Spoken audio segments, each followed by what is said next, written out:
Welcome to NUFS. I'm Mike. I'm Clay. And let's talk about some movies. Last month's movies were a pretty interesting slate. This month, I would say, is probably slightly less interesting, maybe? Well, less controversial would might be the Yeah. word. I'm just looking at it. It's a good range of different types of film. I'd say we got one big IP film, which we're going to talk about first. But then the rest of them are kind of original products, and some of them I think it might be fairly low budget from the sound of it. Just kind of independent films, nothing. I think only one of these films really piques my interest. I think a couple of them will be good, but I would say the only one that I am actually excited for. We'll talk about it later, but you know, the rest of them look interesting, and I probably end up seeing at least one of them.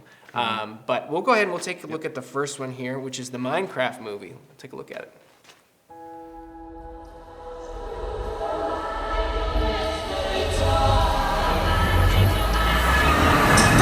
This way!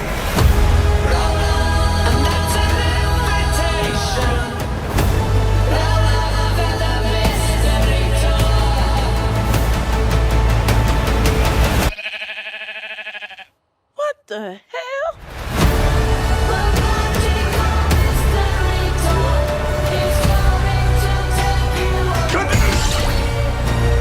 Anything you can dream about here, you can make.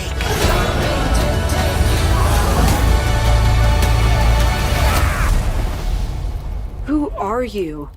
I am Steve. Okay. This guy is such a tool bag.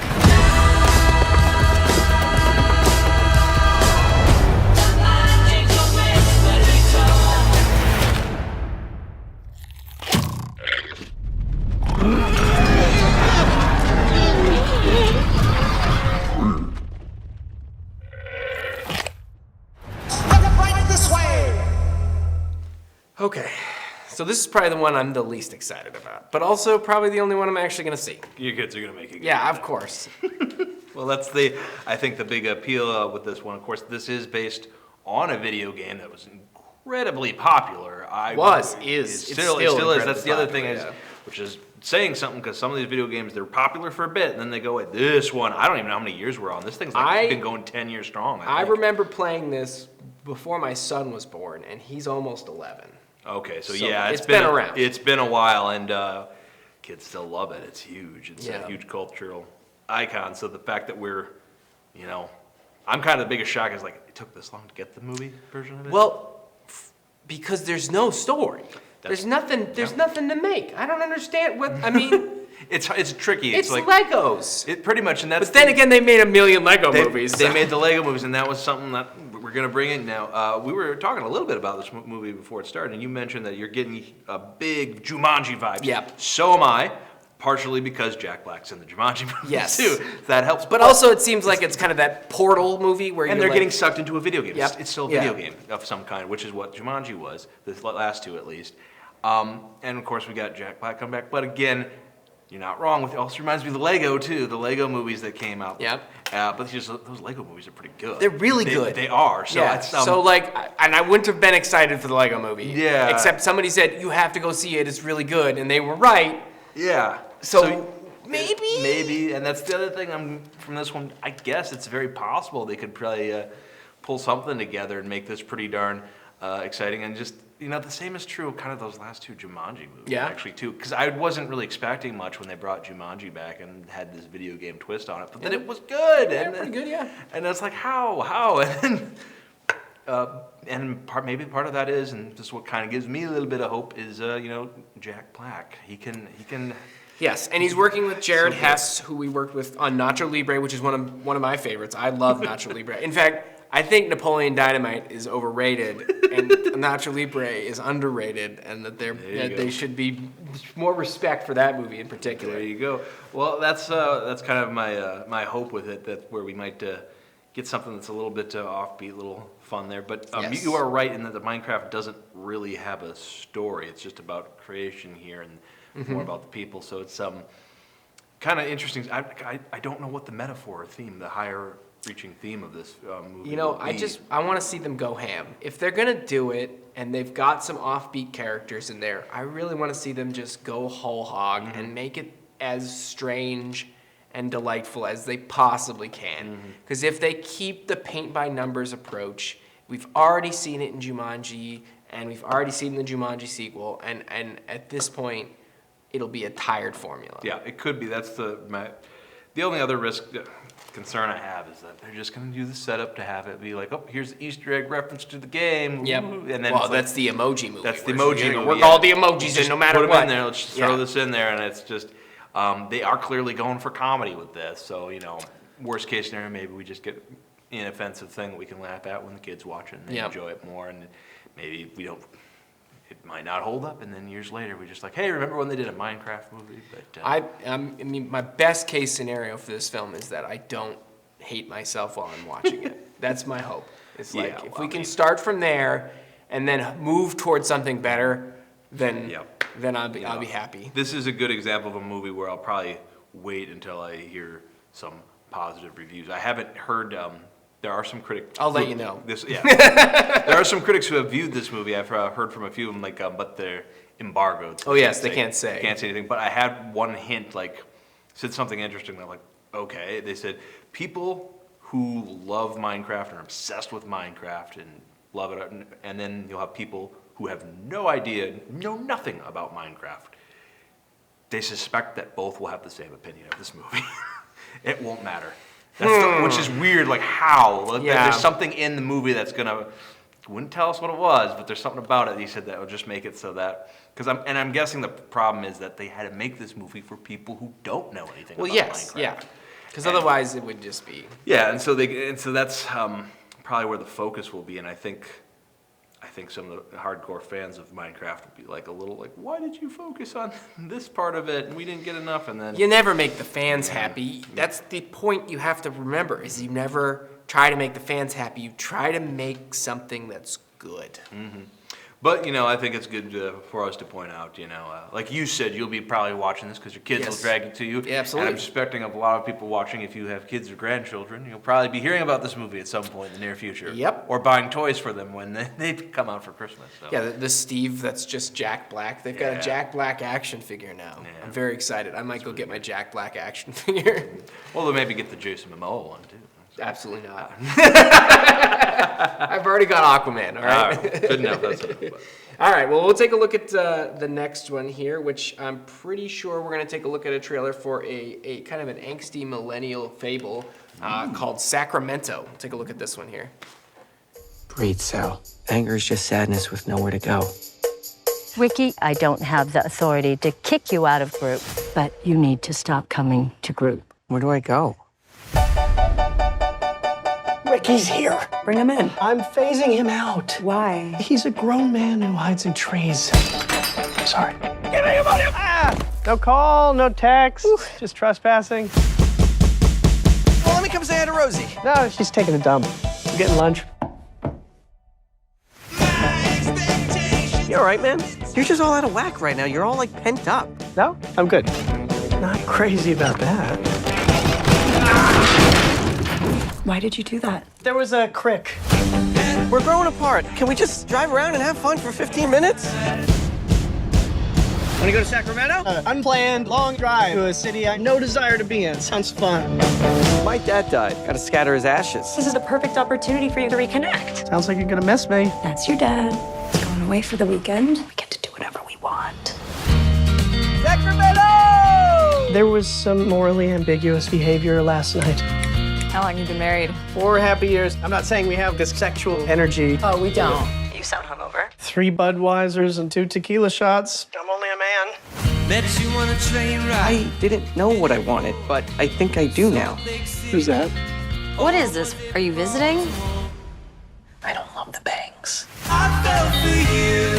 To your pop. Then to us. Fare thee well, Pop. Breakfast? You're going through something. You need my help. What you're doing right now is textbook projecting. I'm very angry. That's called misplaced anger. No, stop. Out. Glenn.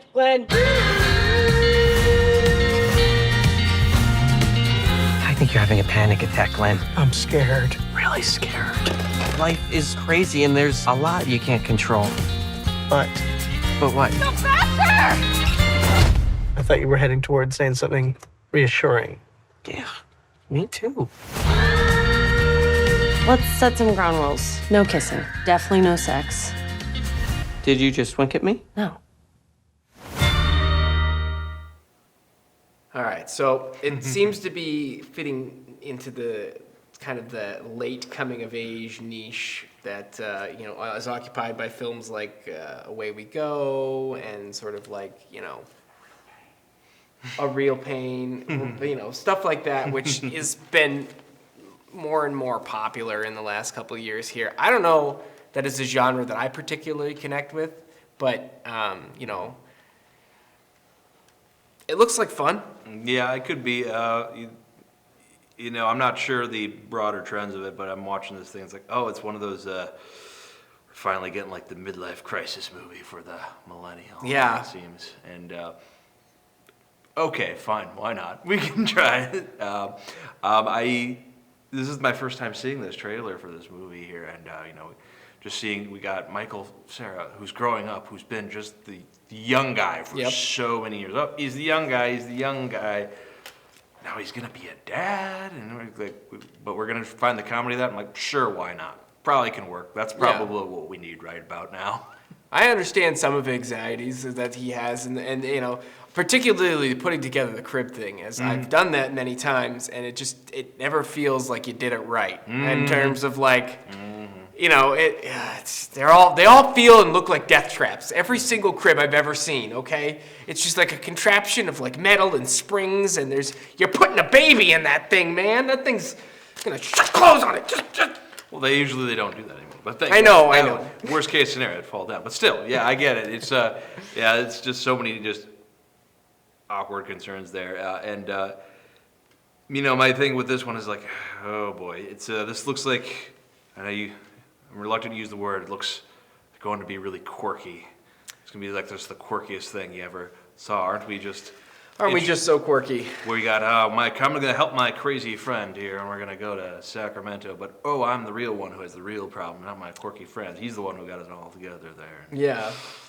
Well, whether either of these characters have anything together is in doubt based on the trailer. But there is something to that coming of age story, and having the first baby does trigger a lot of emotional anxiety in you, and something that I can relate to in that moment. I was much younger. I was only 24 when we had our first kid, and I remember thinking a lot about, oh God, what am I gonna do, and all that stuff, and I didn't have any friends or anything that had that experience, so going through that was like, it was a lot to deal with. Yeah. And I connected probably a lot with the film Away We Go with what's his face there from The Office, Jim, because he kind of like progresses through a group of friends who are each at a different stage of life. It looks like this is more like one friend connecting with another friend who's clearly not there yet, Yep. But I like Michael Cera. I like Kristen Stewart. I like Maya Askren. I don't really have much of an opinion on the lead / director of the film. I've only really seen him in the film Sky High. Yeah. If you remember that one from 2006, which I love. Kurt Russell all the way, baby. There's some people who love that one, but well, first of all, it's got Kurt Russell. You've got what's her name there? Stephen, who was Mary Elizabeth Winstead, who's one of my favorites. Love her. So there's a lot to like there. We can all have to talk about that movie. We'll do a retrospective on Sky High. Someday. It's not gonna be good. No, it's not gonna be good. But that's one of those things you wonder about. It's like we've seen movies like this before, and I don't know if anything about it's gonna break on through the mold or jump out at me. No, it runs that. It's another one of those movies I probably I'll probably watch it once if I hear anything that jumps out at me. No, you got to see this one. That's something you got to see. But I feel like I think I've seen the film before or something. And it strikes me as the kind of movie that is made because the lead actor wanted to be a lead in a film, because he's usually not, and so he wrote a film for himself, and he gets to be in it, and there's nothing wrong with that. Yeah. And you know what? It'll probably be pretty good, because generally those kinds of movies are pretty good. We talked about The Monkey, the other day. That's kind of how Osgood Perkins got started in horror, is that he was writing movies to be in himself, and that's not an uncommon thing to do. So, what happens here with this film, I don't know whether it's good or not. We'll see. Based on the trailer, I think it'll be pretty good. And like I said, I like a lot of the people in it, so I'll probably end up watching it at some point. Just when it's on Hulu or something, I'll click on it when I'm... Yeah, that'd probably be the way I see it. Yeah. All right. We'll take a look at the next one here, which is, I think, Sinners, which is kind of an interesting little film. We'll take a look at it. Hey there. We heard tale of a party. You did? You wouldn't mind us coming in now, would you? We hungry as dogs. Woof, woof. You fellers must be the owners of this establishment. That's right. And you are? We just came here to play. Here, I'll show you. Pick poor Robin clean. Pick poor Robin clean. I picked his head, I picked his feet. I would have picked his body, but it wasn't fit to eat. Let's go now. Da da da da da da. Da da da da da da.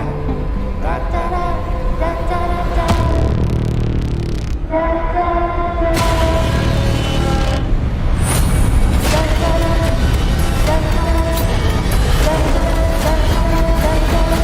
We gonna kill every last one of you. Sinners. New trailer coming soon. All right. So, Michael B. Jordan, Ryan Coogler. Always a reliable collaboration. Yes, it is. Looks like vampires? They're vampires. I've seen other versions of this trailer, and they are vampires. For those just saw the trailer and were confused by that, basically they're focusing on the lore that the vampire can't enter unless you invite them in. So they're trying to get them to invite. I gathered we can that, play that. yeah. And there's other trailers where they've showed different variations of them. Like, no, you should. Can I come in? It's like why? Because they start figuring out what's going on here, and so you have a lot of kind of manipulation and which people. You have to pay attention to which people are being invited in and which people are not, because they're trying to... Oh, okay, so it's not just those three that are the vampires. Oh, there's a bunch of them in there, and different people could change throughout the movie, too, from what I understand from the trailer there. Some of the other ones... So it's a bit of a paranoia thing, too. Yeah, because you don't know who is the vampire until, maybe it's too late there. And one other thing, it wasn't shown so much in this trailer, but, Michael B. Jordan's got a double role. He's playing identical twins in this movie. Oh, yeah, interesting. And I'm fine with that. Yeah, It usually works out. And so that works out, yeah, and it looks pretty good because they've shown a couple of shots where they're the two different brothers. They edited it well, so it looks like they're two different guys there, but and I'm fascinated about that. I suspect the reason they did that is because one of them is going to be a vampire, one's not, probably. And you'll have to tell the difference between the two at some point. Yes, that makes sense.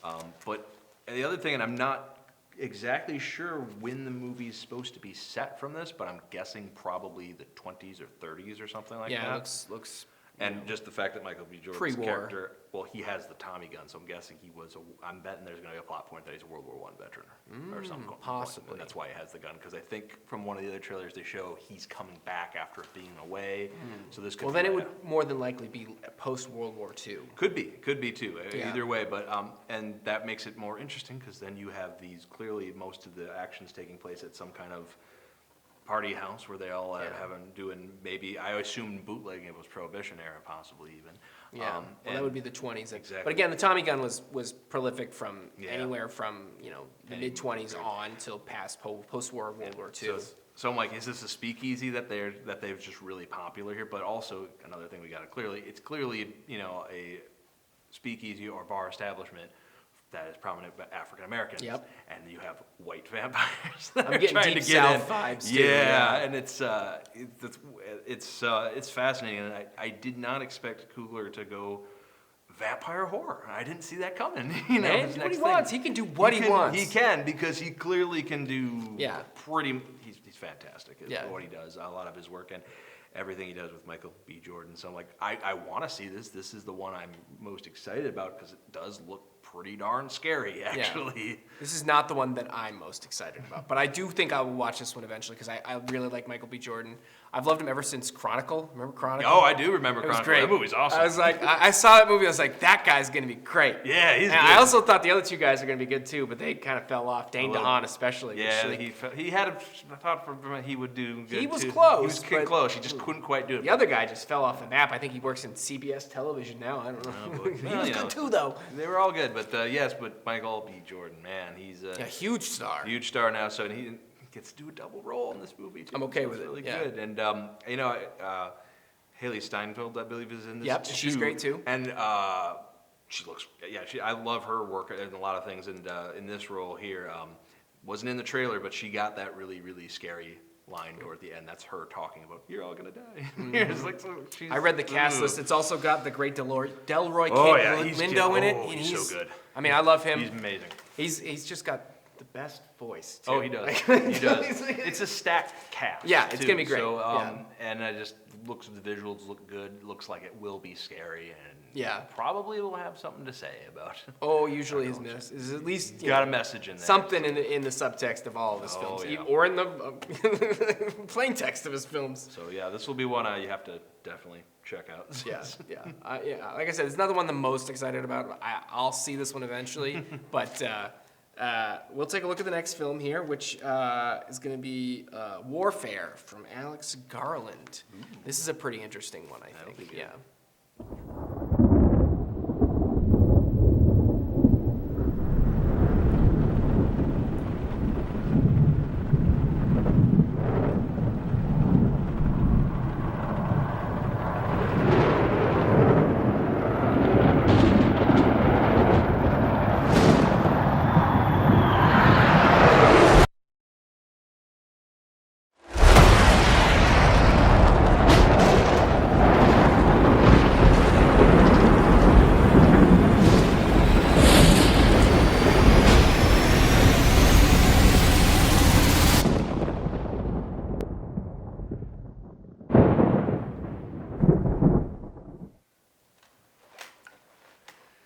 Okay, so Warfare from Alex Garland, it kind of feels like almost an afterthought to Civil War. So the story that I heard was that he was working with the guy as a consultant for Civil War, heard the guy's story, and then they put it to film, essentially.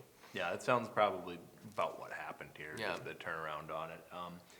And it'll be, I think Garland, I'm pretty confident that he can pull off a pretty effective film with this. We've seen some of his other works before. He's got a really good, immediately in your face kind of thing, you know, when he's really... Well, I think he's a terrific writer, Yeah. which obviously he's come from a writing background. His first work in film was as a screenwriter for films, and he was, he got that break because he was a novelist before that. He wrote 28 Days Later. He worked with Danny Boyle for a long time on a couple films.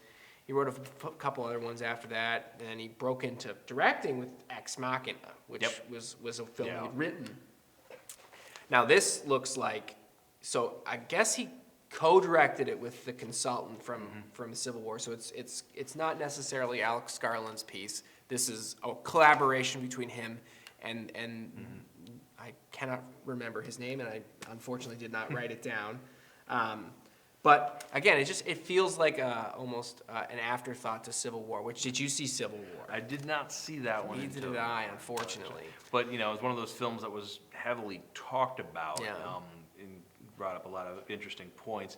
And quite frankly, one of the reasons I kind of skipped Civil War is just because when you hear the plot immediately sounds interesting in another American Civil War, but then the politics didn't make sense. it's like it did that. Yeah. Well, American politics never makes sense, Clay. Have you ever? Well, it's just like, here's the thing. California and Texas joined forces to, and right there, I'm like, no, they didn't.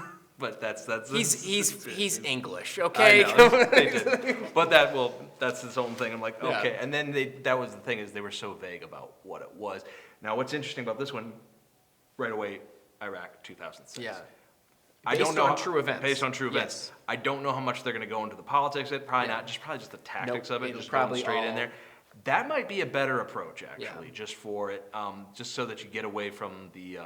Well, because just the politics don't matter to the soldiers on the ground. What No, they matters is don't. the individuals. No, and that's what Yeah. we, and to some extent, that's not what we saw in Civil War, because the Civil War movie was told from the perspective of reporters. Yes. It wasn't told from people's perspective on the ground here, and that's what they're trying to do. That's why I've kind of felt like this was so spiritually connected between the two films, because it's different perspectives of a similar kind of thing, and like obviously, you know, not exactly the same, and definitely not a sequel in any kind of way, but like, you know. Yeah, they wanted, and it does look like they're going for try to make this hyper realistic too, and make it true to life, to what, you know, people were actually experiencing in combat too. They don't want to trivialize it, just make it very real world. And I don't know how many films we have that really truly depict. The only film I can think of off the top of my head that feels like it has some sort of the same vibes is Black Hawk Down from Ridley Scott, which I spoke to a guy who was in Mogadishu during that event, because he was, weirdly enough, I was working for a studio and we were hanging a curtain, and the guy owned a curtain company, and he was a sergeant in the Rangers in Mogadishu, and I talked to him for like 25 minutes, and the only thing I remember specifically was the guy that Tom Sizemore played. The guy could not say enough about how cool and awesome and like nice of a guy that guy was. Colonel McKnight or something like that. Colonel McKnight, maybe, I don't remember what the character's name was, but obviously the soldiers in that had a ton of respect for him, which I thought came through in the film. Like they all loved that guy. There you go. Well, that's what makes it more appropriate too, and it'll be another interesting kind of chapter in the genre of war film too, based on a true story war film too, and I'm sure. We haven't gotten much from that period yet. Yeah. Which, you know. We're still, I mean, Hurt Locker kind of would probably be the big one that we think of, but but as far as true stories, because Hurt Locker, I mean, we got what, American Sniper or whatever. Yeah, it's kind of, but this one though, and again, I don't know, but based on the trailer, it looks like this one's taking place over a very short time period. They're not stretching this out. It's one battle. It's basically one battle, one incident too. And that might be for the best too, because you can get. I think about a lot of the war films we see. It's when they focus on one specific part of the battle. It's a lot easier to connect when it's a smaller scale versus like a large scale, and you got to dig into the nuance and especially in an incident like that, it helps to know who the people are too, and the location and where everybody is, and to be honest with you, that's one of the tricky parts of telling. I think Iraq war story is just trying to make sure people understand where things are in relation to each other, because here for American audiences we don't necessarily know the geography of Iraq or where things are in a relationship to each other or what the structure, military structure was. I would just challenge anyone to quiz the next person they see on anything to do with Asian or Middle Eastern geography. It's going to be hilarious. Yeah. Well, it's just even the different types of combat, because the combat they were dealing with is where is the enemy? We don't know. Urban combat, we don't know, and it's just so confusing and kind of clustered up there. And it's it'll be a pretty traumatic watch, I think, for some people too. It's this will be a pretty intense film. It looks like. But, I'll see this one eventually. Again, this is not the one I'm excited for because it looks like it's gonna be a bit of a downer, and I'm not gonna lie. Yeah, it does. I don't know if I'm gonna be. Well, the fact that it's based on a true story is I'm optimistic some people got out there. So I imagine a lot of people got out, but I also imagine that some people didn't. It's gonna be sad. That's always the hard part. But it's if you wanna, probably a good film if you want to know what happened there from someone. Yeah, it's a good film to watch. All right. Well, on that note, we'll get to the film that I'm the most excited for. We'll take a look at the trailer for The Legend of Ochi. On foot, boys. Dad, are we going to see one? Stay close by my side. I was born on a small island in the Black Sea. People say it's a dangerous place. There are bears and wolves and something else. Something people fear is much worse.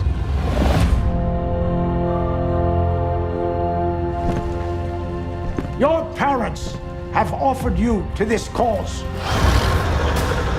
They say, here, make something of my boy. Protect us. Save us. We are cursed with a wickedness. The Ochi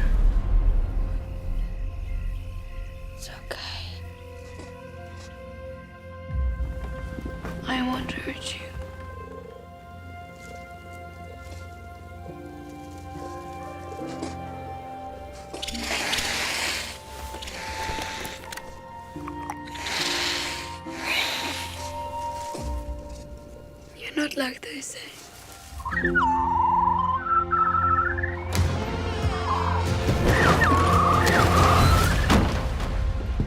Yuri, what is this? I'm taking him home.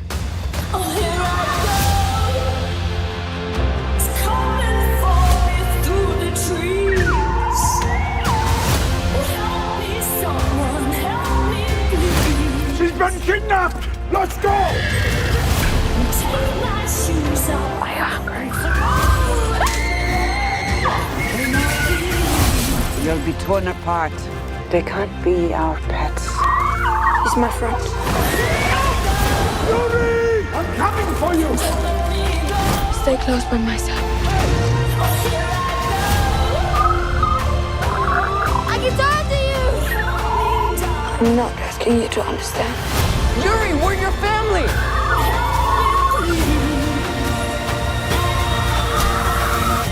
Just trust me.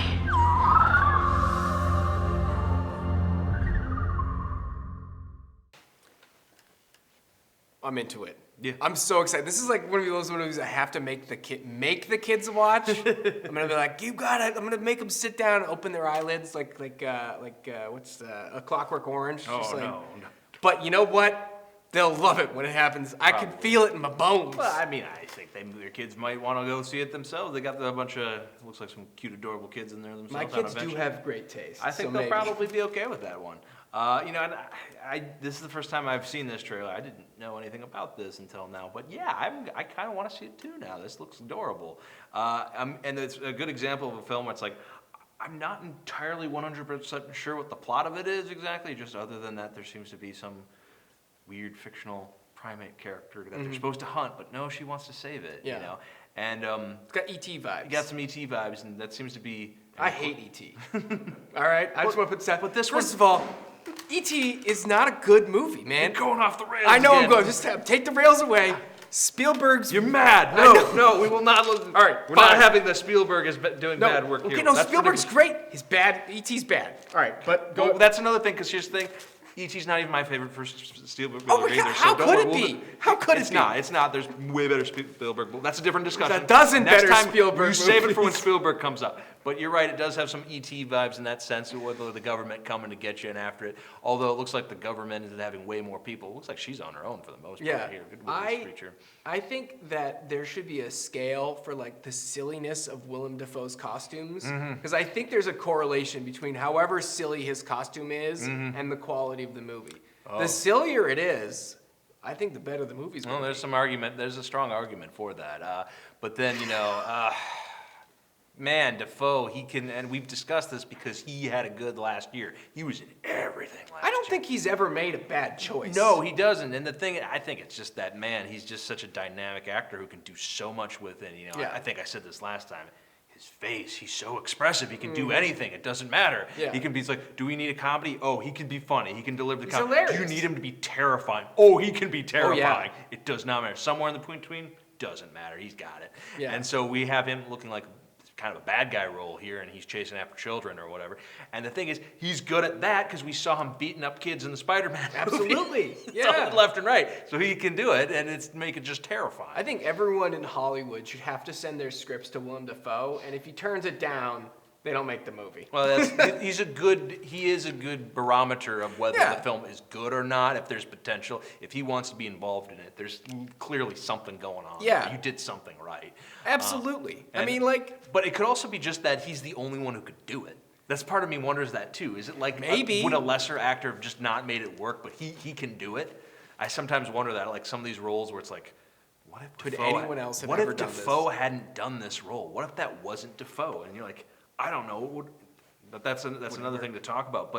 And it's just so funny because it's like he's not the main character. He's the bad guy this time around, which is fine. it's fine, totally fine. He can do anything. He's so good. But this looks so good just from a cinematography A standpoint. great trailer, It too. did, I will too. say that. This trailer really just, like, it hits all the beats, and it doesn't really seem like it gives too much away. Yeah. You know, it gives a little bit away. It gives you the crumbs you Yeah, need. It really 'cause- shows off the creature. Yeah, and there's so many questions. Like I said, I don't really know what's going on entirely in Yeah. this thing because I have no idea where this is set even. His cinematography looks gorgeous, It could too. be part of me was like, okay, is this North America? I'm not sure that it is North America. No, it looks like it's sort of like I think it's supposed to take place in Eastern Europe or like Yeah. the Black Sea area. You know, and like, there's even sometimes where I was getting like, some East Asia vibes to some of it too, even. So it could be like and then I'm even, what time period is this? Is this an alternate reality? Where is this? Yeah. I don't know, and I'm fascinated by that. It's the too. reality that Willem Dafoe exists Exactly. in. That's the alternate reality. At first I thought this was like a Bigfoot film to some extent, but it's not really. That's not clear either. I'm not sure. it could have that sort of overlap with the Harry and the Hendersons kind Sure. of like dum dum dum dum, but like they're kind of misunderstood creatures instead of these big scary monsters. Yeah, or maybe this is just the baby version of whatever. Yeah, I don't know, but Could be. a Yeti movie or something. Yeah. Like Tibet or something like that. But it's man, it does look it really grabs you with its visuals there, and that's a pretty effective trailer. So it's like you want to know what's going to go on here. You want to see where this goes, and you just got to check it out. So of course, So this is my watch this, not that. For the Minecraft movie, watch this, not that. Another thing I caught there in just that short trailer there. This is A24. Yeah. They're really good. They're not perfect, but they do make a lot of really good movies. They really do. They're one of the better studios. It's like the inverse of Warner Brothers right now. Kinda, yeah. And the funny thing is, like, because yesterday I saw the Death of a Unicorn film. That's also A24. Yep. So with my fiance, and neither one of us knew it was A24 until we started watching it. And then that popped up, and then she goes, "It's A24. It's gonna be great now." Because she is just everything A24 has done. Yeah. She's like, "This is fantastic." You know what? I think I've seen maybe one or two films from them that I didn't love. Like they were okay. Yeah. But that's fine. I haven't seen a really bad one from A24 yet. No, it's just and they do such a wide variety of stuff too. Oh, yeah. And so this was kind of a kids film too, where they're going into, which I don't know that A24's done. I think they've done a couple. It's a little rare, but certainly let's do more of that. I think this will probably have some stronger themes, so maybe it's not appropriate for younger children. Yeah, well, it looks like maybe like the teenage age kids, Yeah, maybe a little bit, maybe like you're 11, 12-year-olds or something like that. Yeah. I mean, again, Willem Dafoe's in it, so he's going to probably bring the scary at some point. He's automatically, and if Willem Dafoe's in a movie, it's too scary for young children because he's just a scary guy. That might be true. I Yeah. mean, he's always PG-13. You don't see PG Willem Dafoe, probably. Yeah. I'm sure there is something, but I'm not thinking what it is. Although the silliness of the costume, again. Yeah. All right. Well, I think that's it for the movies that we're going to take a look at this month. So we'll jump right into some trivia. Steven put together some questions for us. You have to mute Mike too.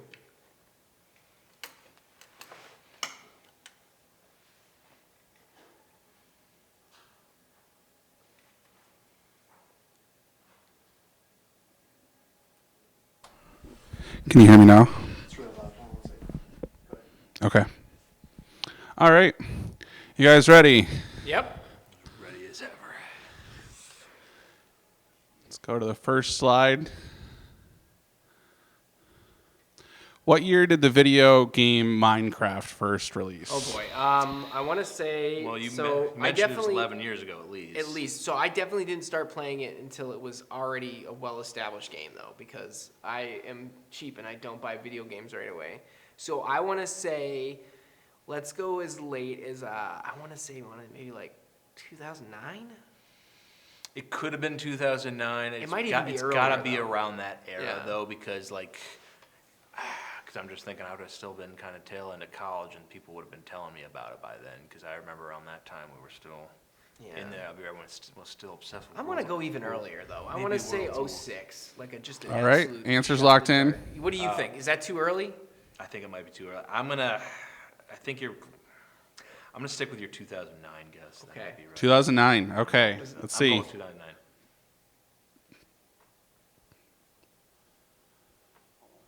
Yeah. Wow, it was 2011. Oh man. 2011. You're All wrong. right. Okay. That's like. You're I close. started playing it Pretty pretty close. soon then. You was must pretty have really close. been Yeah, on the I was copy. pretty You started going the wrong direction, though. Yeah, that you know what? Yeah, that makes sense. Should have. We always get all these wrong. Anyway. I almost said 2010. I would have Yeah, still you been were wrong, better but 2011. All right, so it's not as old as I thought, but still pretty old. Yeah. That's Skyrim. Yep. Skyrim. Everybody's still playing the 2 games from 2011. Yeah. All right, what's All right, next next here? slide.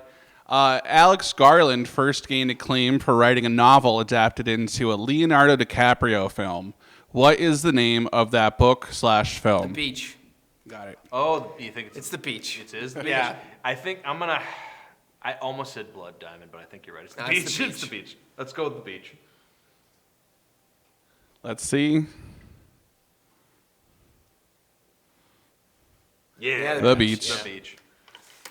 I remember that movie. Who was it directed by? That I don't remember. I don't remember. Danny Boyle. Danny Boyle. Oh, of course. Yeah. Duh. Should have known. Yeah. It feels very. Well, it was the beginning of their collaboration. Yeah, That that's spanned how a it couple started. films there. I remember when the beach was advertised and getting out there because the I did DiCaprio not was know still. Boyle directed that one though. Yeah, he wasn't. That was the start of him getting really big there. But that was DiCaprio was the king. When there did The still. Beach come out? Was that 90?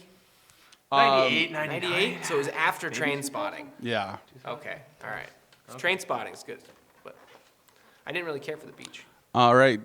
Director and co-star Michael Angiorano almost replaced Michael Cera in which previous project? I would guess that it would be Superbad, maybe. Maybe Superbad. It could also be almost Arrested Development. I'm kind of wondering though. Yeah, they were both acting at the same time in the There's same. a lot of Because films that could Michael have- Angiorano has been around for forever, and Yeah. so has Michael Cera. Yeah. So it could have been literally anything in Michael Cera's filmography. Yeah. But I'm gonna guess Superbad because that's probably his biggest film, and I know that the original casting for Superbad was different. I know Clark Duke was originally cast in Jonah Hill's role. But I don't know if Michael Cera was originally cast as Michael Cera's I don't role. know either. That's a tough one. There's a good chance you're right, but I'm gonna try to be different and weird and just say Arrested Development. All right. All right, answers locked in. Let's take a look. Oh, you were right, Clay. Nice. Arrested Development. That makes sense. I just remember the casting of Superbad was changed a few times. So Yeah, I mean, I knew it had to be one of his early roles, and I was drawn to blank, like, wait, what was he? And then I was like, no, Arrested Development was first before Superbad. oh yeah, for sure. Yeah, for sure. That's how he went from Arrested Development to Superbad. Yeah. All right, is there one more? Is that? Oh, oh, there you go. Well, we know now. Yes. It's okay. I do that every time. What Which effects effects house house produced the character of Ochi in The Legend of Ochi? Well, you know, it's one of those things where I don't know that I would have gotten this right if No. it hadn't been spoiled to us. Yeah. But I should have, because I know Weta is the New Zealand. They operate on New Oh Zealand. yeah, it's probably where it was shot. And that's too. probably where it's shot now. I would've just said now Stan I'm getting it Winston, because just that 'cause that's the Ochi. only I'm one I like, can that's think why of. I couldn't figure out where it was set. I'm like, oh, that's probably is filmed Yeah. mostly in New Zealand. I would have said Stan Winston works. Oh, yeah. All right. You're I would've been it's wrong. Weta. Well, I think what did you get? A couple right this Yeah, time. we got a couple right. Yeah. Yeah, The Beach. I got The Beach. And Arrested Development. What a pull on The Beach. Yeah, that was a good one. So we're at 2 for 4. 2 Yeah, for 3? this is one of our better ones, Yeah. I would say, in terms of trivia, because everyone who's watched the show a lot knows Steve is really good at stumping us. Yeah, he always Oh, goes. hey, there's hard. one We more. got one more. Oh wait, one more. Sinners is the second R-rated film to be released in IMAX. Which was the first? Oh boy, R-rated IMAX. The king. Who's the king of IMAX? Who does a? Well, Nolan is the king of He IMAX, never- but he he doesn't do never R- he he doesn't do doesn't do R-rated R-rated films. movies, not Unless generally. Oppenheimer was R. Was Oppenheimer R? Yes. Oppenheimer. Oppenheimer was R-rated. It had to be. Is it Oppenheimer then? Let's go. I'm going Oppenheimer. We're locking in on I'm Oppenheimer. gonna going go for Oppenheimer. Oppenheimer. Are we sure? Yeah, I think Okay. so. Let's take a look. Oh, Nope. I saw Nope too. I didn't know they did that in IMAX, but it makes sense because that Yeah. movie would look great in IMAX. I'm sure, yeah. Oh, darn Oh it. man. But Nope beat. But was Oppenheimer not IMAX? That's what's blowing my mind. How could Oppenheimer not be IMAX? I guess. My fact checking could be incorrect. We'll have to double check on We're that. gonna check that one. If we were right, we'll let you know in a little graphic down here that Steven was wrong. But Nope might have been, but Nope predates Oppenheimer, so it would still be the first. Yes. It would still be the first R-rated IMAX film, so that makes sense. I just didn't know that they did it IMAX, but now I'm mad that I never saw it in IMAX. That would have been a great film to see. I mean, I saw it on my TV when I watched it on my TV, and I loved it. Yeah. Nope was great. It's a great film, so see it if you have a chance. But yeah, that big IMAX screen would have been interesting. That would be fun. Yeah. All right, so what do we got coming up for screenings this month? It's War Through Films continuing, correct? Yeah, we got one more war movie that we got to get through here. Is this the Terrence Malick? Yeah, we're getting to the Thin Red Line, which is it's an interesting war film, and that came out World War II film, came out the same year as Saving Private Ryan. But this one is it was a little different. It's more philosophical, more kind of heady thing. Also set in the Pacific Theater. Pacific Theater is usually where you get more of that Yeah. horrors of war versus the, D-Day. But it was a film that was really well. Man, there was so many again, like Saving Private Ryan. Yeah. They had this really extensive cast. Yeah, with they cut out everybody. Adrian Brody. I Who's know. not in the film really. I know, really weird. But you still got your George Clooney in there. So. Yep. There was a few other actors that they just had to cut because the original run of the film way too darn long. Typical Terrence Malick fashion. But there's an argument. The thing is, it was the first Terrence Malick film to come out in quite a while too. He took from forever to. There was a huge gap, and he started making more movies again really quickly. Now he's bringing them out quite fast. But they're really strange films too. But everyone still loves working with him for some reason. He's the one. The interesting thing that was in my research of Thin Red Line. It's one of those movies where he'll shoot a battle scene, but you don't necessarily focus on the battle. He might pan away and oh look, there's a parrot or a bird flying there, and that's just kind of an interesting take. Where it's like the focus structure of it makes for an interesting war film. Yeah. I mean, that's a technique that's been copied by other people now too. I've seen that in a number of other films now. That sort of you just sort of wander away from the action. Yeah, A, you can it's hear cheaper to do, and B, it is interesting. It's interesting, and you can hear what's going on, and maybe you don't necessarily need the destruction and see that too. It just gives you a different side of what's going on there. There's poetry to it, so I like that. But then we got that one, and then we got then we have to develop a new series. Well, I know what it is. Do we want to reveal it? I think it's time. I think we can reveal it, right? Yeah. Well, we're going to be doing a series on baseball through the summer here, which will be really fun. Baseball movies. It's a pretty good genre. Really. Yeah. I don't think we have any of the films explicitly set yet. Not yet. But there's a lot to choose from. There is, and I've heard it. Yeah, there's a film critic I follow, Patrick Willems, who did a series a while back where he's pretty sure baseball is the best cinematic sport you can depict when you think about it. There's just so much good stuff in there. You can get from a pitcher's duel to just a workplace comedy, even if you want to do it that way, or also just telling the story of America, because baseball's been there throughout so many different things in American history. I'm trying to talk Steven into breaking tradition and showing an episode of Deep Space Nine instead of an entire movie. The holodeck. Yeah, take me out to the holodeck. That episode's amazing. It's great. I'm going to be rewatching that one soon, actually. I'm doing a rerun through Deep Space Nine. It was on Pluto the other day. That episode's amazing. I love that episode. But then, Deep Space Nine talked about baseball a lot. It did, yeah. It's good. So that was, as it deserved to. Yeah. All right. Well, I think that wraps up this episode of Nuff Said. Make sure you go out and check out some of the movies we just talked about.